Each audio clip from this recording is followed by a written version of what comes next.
হযরতে ফাতিমাতুজ জোহরা রাদিয়াল্লাহু তাআলা আনহা বাড়ির মধ্যে কষ্ট করে কাজকর্ম করতেন। হাদিসের মধ্যে এসেছে, বুখারীর riwayat, হযরতে ফাতিমাতুজ জোহরা রাদিয়াল্লাহু তাআলা আনহা নিজের বাড়ির মধ্যে নিজের গমের জাতা নিজে ঘুরাইতেন। এই গম থেকে আটা বের করতেন, এই আটা দিয়ে তারপরে রুটি পাকাইতেন। ভাইরা আমার, বর্তমান জামানায় কত সুন্দর ব্যবস্থা। ধান নিয়ে মিলের মধ্যে দিলে, গম নিয়ে মিলের মধ্যে দিলে সঙ্গে সঙ্গে আটা বের হয়ে আসে। কথা বলেন ঠিক কিনা? ভাইরা আমার, আজকে আমাদের সমাজ থেকে, আমাদের একটা সময় ছিল গ্রাম বাংলার প্রত্যেকটি ঘরে ঘরে উরুন আর গাইন ছিল। কথা বলেন ঠিক কিনা? উরুন গাইন ছিলেন। ফাতিমাতুজ জোহরা রাদিয়াল্লাহু তাআলা আনহার বাড়িতে উরুন গানের মতো একটা বিষয় ছিল। উরুন গানের মতো একটা জিনিস ছিল। এই জিনিসটার নাম হলো জাতা। জাতা ঘুরাইতে ঘুরাইতে ঘুরাইতে ঘুরাইতে ফাতিমাতুজ জোহরা রাদিয়াল্লাহু তাআলা আনহার হাতের মধ্যে ফোসকা পড়ে গেছে, হাতটার মধ্যে ঘা হয়ে গেছে। বাড়ির কাজকর্ম করতে করতে অনেক ক্লান্ত হয়ে গেছে। হঠাৎ একদিন ফাতিমাতুজ জোহরা রাদিয়াল্লাহু তাআলা আনহা একজনের মাধ্যমে শুনতে পাইলেন পয়গম্বর আলাইহিস সালাতু ওয়াস সালামের কাছে অনেকগুলো দাসী বান্দী এসেছে, অনেকগুলো গোলাম এসেছে। আলী রাদিয়াল্লাহু তাআলা আনহুকে বলেন, আলী যাও পয়গম্বর আলাইহিস সালাতু ওয়াস সালামের কাছে যাও, আমার বাবার কাছে যাও, বাবার কাছে গিয়ে একটা গোলাম বা বান্দী নিয়ে আসো। আমাদের বাড়ির কাজের অনেক প্রয়োজন, একটা কাজের লোকের অনেক প্রয়োজন।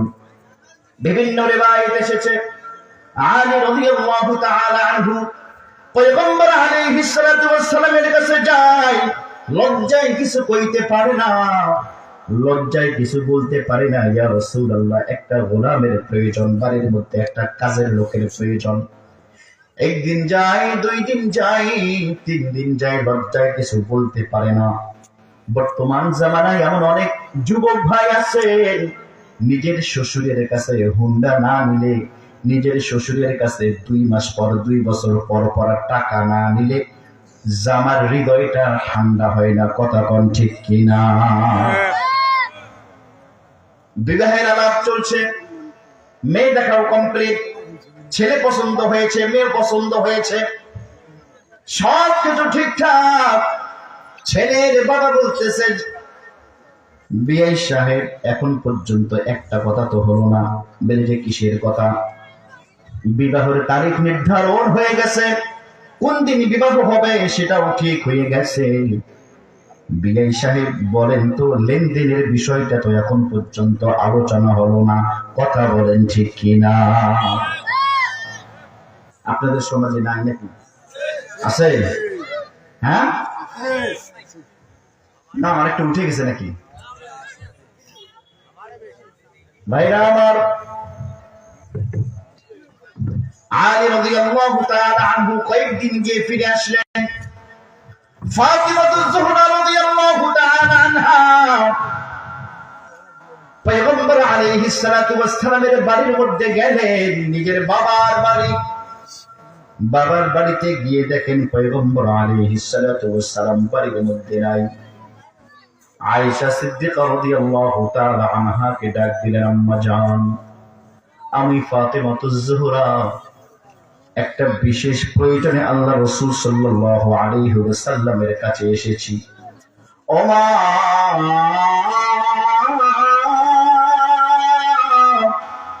একটা বিশেষ প্রয়োজনে এসেছি মা, আব্বাজান নাই, আপনাকে বলে যেতে চাই। আয়েশা সিদ্দিকা রাদিয়াল্লাহু আনহা বলেন, ফাতিমা বলো। ফাতিমাতুজ জোহরা রাদিয়াল্লাহু আনহা বলেন, আম্মা জান, শুনলাম বাবা জানের কাছে নাকি অনেকগুলো গোলাম আছে, কাজের মানুষ আছে। এই দেখেন না, আমার হাতটা জাতা ঘুরাইতে ঘুরাইতে আমার হাতের অবস্থা কাহিল হয়ে গেছে। আমার হাতটা একেবারে ক্লান্ত হয়ে গেছে, হাতের মধ্যে ফোসকা পড়ে গেছে।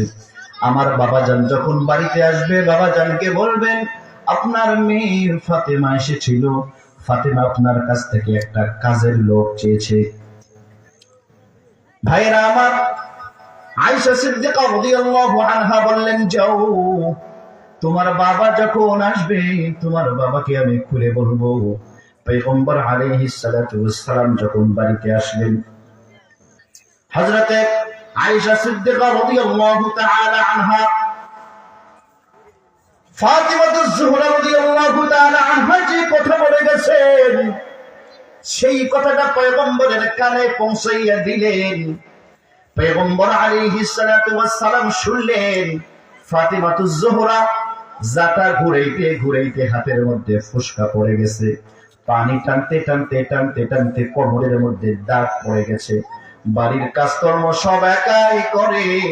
ও ভাই, ও বোন, একটাবার চিন্তা করে দেখো ফাতিমাতুজ জোহরাকে, ফাতিমাতুজ জোহরা রাদিয়াল্লাহু আনহা যার সম্পর্কে পয়গম্বর বলেন সাইয়্যিদাতুন নিসাই আহলিল জান্নাহ, জান্নাতের যুবতীদের সরদার হবে ফাতিমাতুজ জোহরা রাদিয়াল্লাহু আনহা। কোন সুবহানাল্লাহ। ভাইরা আমার, এই ফাতিমাতুজ জোহরার বিবাহ কেমনে হয়েছিল? আজকে গরিবের ঘরের মধ্যেও যদি একটি কন্যা সন্তান আসে, গ্রামের মধ্যে যদি একটা বিবাহের আয়োজন হয়, একেবারে বাতির ঝলকানি, রাত পর্যন্ত বাদ্যের বাজনা চলতে থাকে, গান বাজনা চলতে থাকে, কথা বলেন ঠিক কিনা? অথচ সাইয়্যিদাতুন নিসাই আহলিল জান্নাহ, জান্নাতের যুবতীদের সরদার, জান্নাতের মহিলাদের সরদার ফাতিমাতুজ জোহরার বিবাহ কেমনে হলো? বিবাহ আগে হয়েছিল পয়গম্বর আলাইহিস সালাতু ওয়াস সালাম নিজের দাসী উম্মে আইমানকে দিয়া পাঠাই দিলেন, এই দাসী ফাতেমাকে তার জামার বাড়িতে দিয়ে আসো। ফাতিমাতুজ জোহরা রাদিয়াল্লাহু তাআলা আনহার হাত ধরে পয়গম্বর আলাইহিস সালাতু ওয়াস সালামের দাসী ফাতিমাতুজ জোহরা রাদিয়াল্লাহু আনহাকে স্বামীর বাড়িতে পৌঁছাইয়া দিলেন। কোনো অনুষ্ঠান নাই, কোনো বাতির ঝলকানি নাই, কোনো বাদ্যের বাজনা নাই। কোন সুবহানাল্লাহ।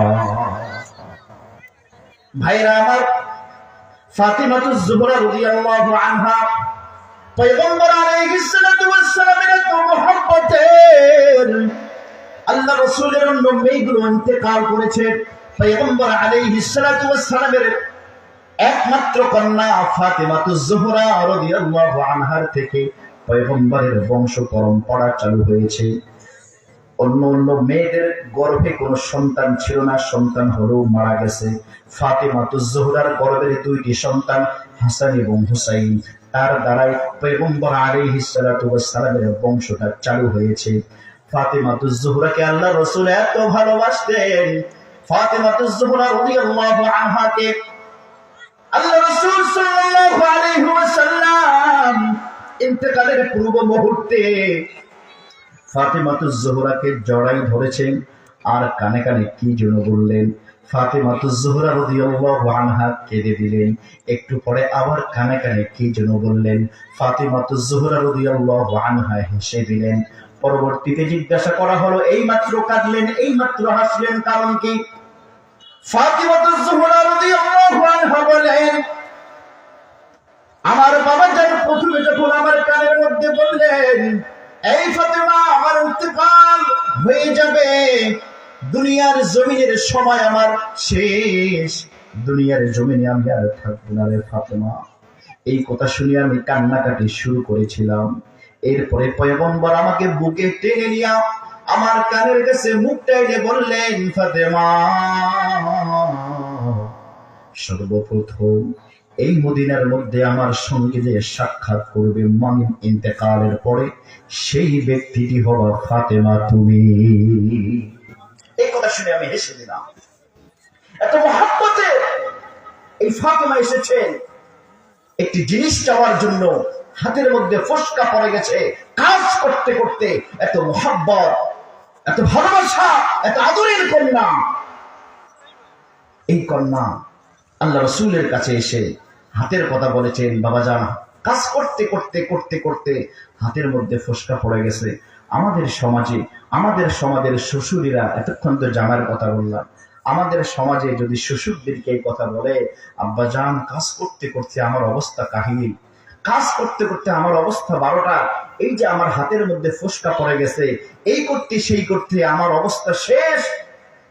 আমার দেশের শ্বশুরেরা কি বলতো, জামাইকে গালি দেওয়া শুরু করতো। কথা বলেন ঠিক কিনা? এই কথা বলেন ঠিক কিনা? জামাইকে গালি দেওয়া শুরু করতো, অকথ্য ভাষায় গালিগালাজ শুরু করতো, আর বলতো একটা কাজের লোক দিতে পারে না, তোকে একে বান্দির মতো খাটায়। ভাইরা আমার, পয়গম্বর আলাইহিস সালাতু ওয়াস সালাম আয়েশা সিদ্দিকা রাদিয়াল্লাহু তাআলা আনহার কাছে যখন শুনলেন আদরের কন্যা ফাতেমা এসেছিল, পয়গম্বর আলাইহিস সালাতু ওয়াস সালাম কাউকে কিছু বললেন না, সোজা ফাতেমার বাড়ির দিকে রওনা দিলেন। সুবহানাল্লাহ। সোজা ফাতেমার বাড়ির দিকে রওনা দিলেন, দরজা খটখটাইলেন, সালাম দিলেন ফাতেমাতুজ জোহরা, দরজা খুলে দিলেন ফাতেমাতুজ জোহরা রাদিয়াল্লাহু আনহা এবং আলী রাদিয়াল্লাহু তাআলা আনহু একসঙ্গে খাটের মধ্যে বসা। তারা সরে যেতে চাইলেন, পয়গম্বর তাদেরকে সরে যেতে নিষেধ করলেন। একদিকে মেয়ে, আরেকদিকে জামাতা ফাতিমাতুজ জোহরা রাদিয়াল্লাহু আনহা একদিকে, আলী রাদিয়াল্লাহু তাআলা আনহু আরেকদিকে। ভাইরা আমার, পয়গম্বর আলাইহিস সালাতু ওয়াস সালাম উভয়ের মাঝের মধ্যে বসে গেলেন, উভয়কে বুকের মধ্যে টেনে নিলেন। কোন সুবহানাল্লাহ। ফাতিমাতুজ জোহরা বলেন, আল্লাহ রাসূল সাল্লাল্লাহু আলাইহি ওয়াসাল্লামের শরীরের শীতলতা আমি অনুভব করলাম। আল্লাহ রাসূল আমার এত কাছে বসেছেন। আল্লাহ রাসূল সাল্লাল্লাহু আলাইহি ওয়াসাল্লাম ফাতিমাকে বলেন, মারে, তুই নাকি আমার বাড়িতে গিয়েছিলি, তুই নাকি তোর ফসকা হাত দেখাইছিলি, তুই নাকি তোর কষ্টের কথা বলেছ। আলা আদুল্লুকুমা আলা খায়রিন মিম্মা সাআলতুমা। ও মা, তুই নাকি আমার বাড়িতে গিয়েছিলি একটা খাদেমের জন্য। ও মা, তুই নাকি একটি কাজের লোক চাইতে গেছিলি। আলা আদুল্লুকুমা আলা খায়রিন মিম্মা সাআলতুমা। ও মা, তুমি যে জিনিসটা চাইতে গেছো, ওই জিনিসের থেকেও উত্তম জিনিস আমি তোমাকে দিতে চাই। আমি কি তোমাকে দিব না রে মা? তুমি যেটা চাইছো তার থেকেও উত্তম জিনিস আমি কি তোমাকে দিব না? এই মা, তুমি একটা খাদেম চাইছো, আমি যে জিনিসটা তোমাকে দিতে চাই রে মা, এই জিনিসটা যদি তুমি পাও, তোমার বাড়ির মধ্যে যদি 4-5টা লেবার কাজ করে, তোমার বাড়ির মধ্যে যদি 20টি লেবার কাজ করে, তোমার বাড়ির মধ্যে যদি অনেকগুলো মানুষ কাজ করে, ওই মানুষগুলো কাজ করার দ্বারাই তুমি যে উপকার পাবা, এমন একটা জিনিস দিতে চাই রে মা, এই জিনিসটা তার থেকেও উত্তম।